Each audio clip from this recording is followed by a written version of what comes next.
Let me ask you something. Have you ever checked your bank account near the end of the month and felt confused? Not shocked, not panicked, just confused. Because you worked all month.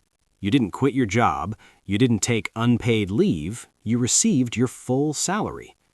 And yet somehow, your money is almost gone.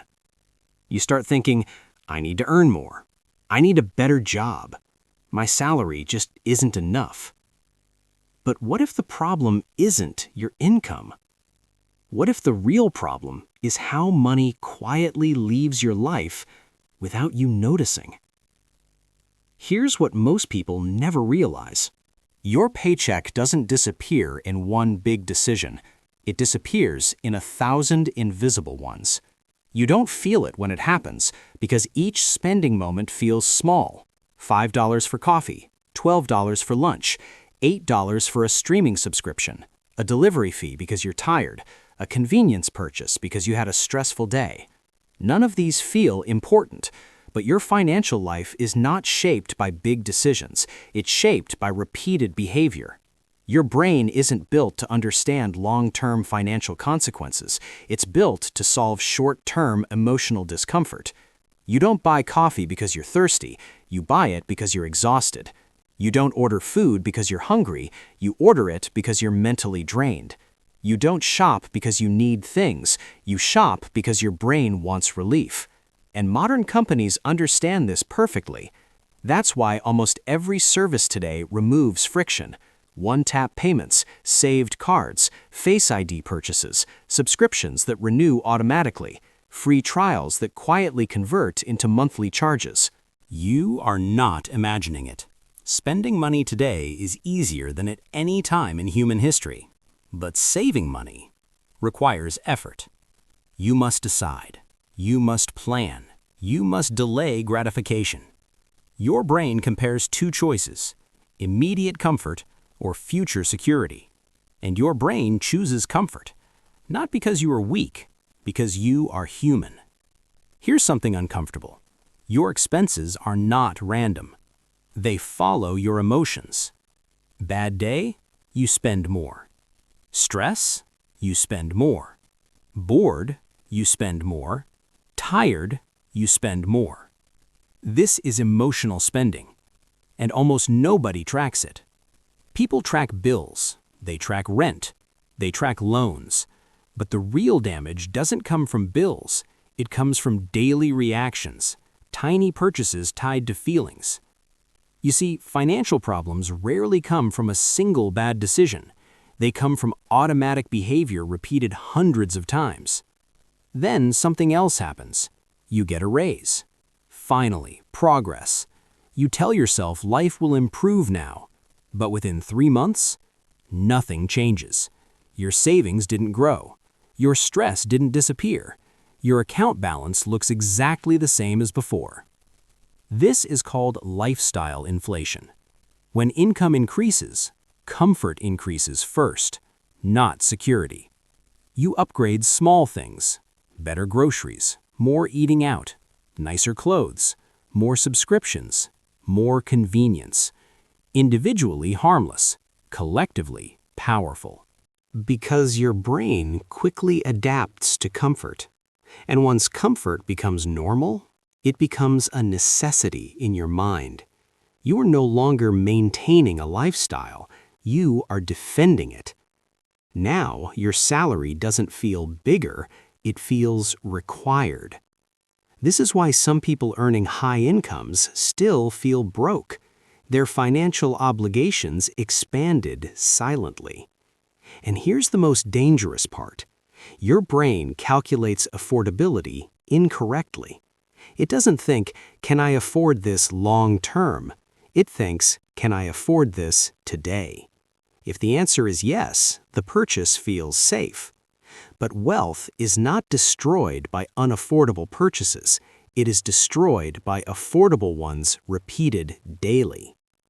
So how do you stop the paycheck cycle? Not by extreme budgeting, not by never enjoying life, not by cutting every small pleasure. The solution is interruption. You must interrupt automatic spending. Create space between feeling and buying. Before any non-essential purchase, pause. Wait 1 day, 24 hours. You will notice something surprising. Most urges disappear. Because many purchases are not needs, they are emotional reactions. And when the emotion fades, the purchase loses power. You didn't need more money, you needed more awareness. Your paycheck was never too small, it was just too fast. Money leaves quickly when decisions are automatic, but it stays when decisions are intentional. Wealth does not come from one perfect investment, it comes from controlling hundreds of invisible moments. Once you see your spending clearly, you stop asking, "Why don't I earn enough?" And you start asking, "Why do I spend without noticing?" And that question is where financial change actually begins. But there is another layer most people never see. The paycheck cycle is not only about spending, it is about timing. Think about how your money moves. Your salary arrives once or twice a month, but your expenses happen every single day. This creates a hidden imbalance. Income is periodic, spending is continuous, and continuous always wins. Because your brain doesn't experience money as a monthly resource, it experiences money as a daily allowance. So even if your income is technically enough, your daily behavior makes it feel insufficient. Here's a simple example. Imagine you receive $2,000 a month. Mathematically, that might cover your needs, but your brain doesn't divide that by 30 days. Your brain reacts to the amount sitting in your account right now. When the balance looks high, you feel safe, and safety increases spending. You relax your decisions. You allow extra purchases. You delay caution. Then, a week later, your balance looks smaller.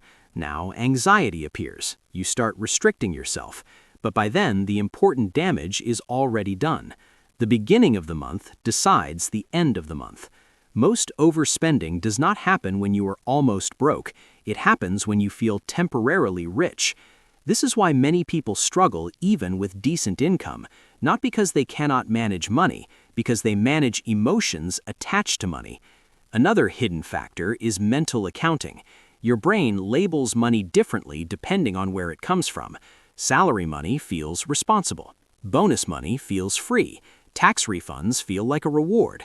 Cashback feels like profit. But in reality, money has no memory. Your brain spends unexpected money faster because it does not attach effort to it. You worked hard for your salary. You didn't feel the effort behind a refund, so you protect one and release the other. Companies understand this psychology. That's why apps celebrate when you receive discounts. That's why stores highlight limited time offers. That's why online carts show countdown timers. They are not selling products, they are triggering urgency. Urgency shuts down reflection, and reflection is what protects your finances.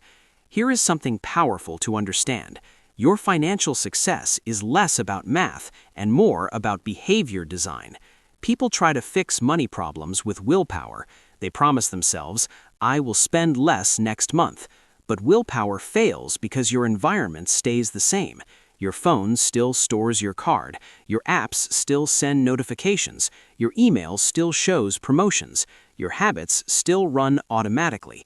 You are not fighting numbers, you are fighting systems designed by teams of psychologists and engineers. So instead of relying on discipline, change the environment.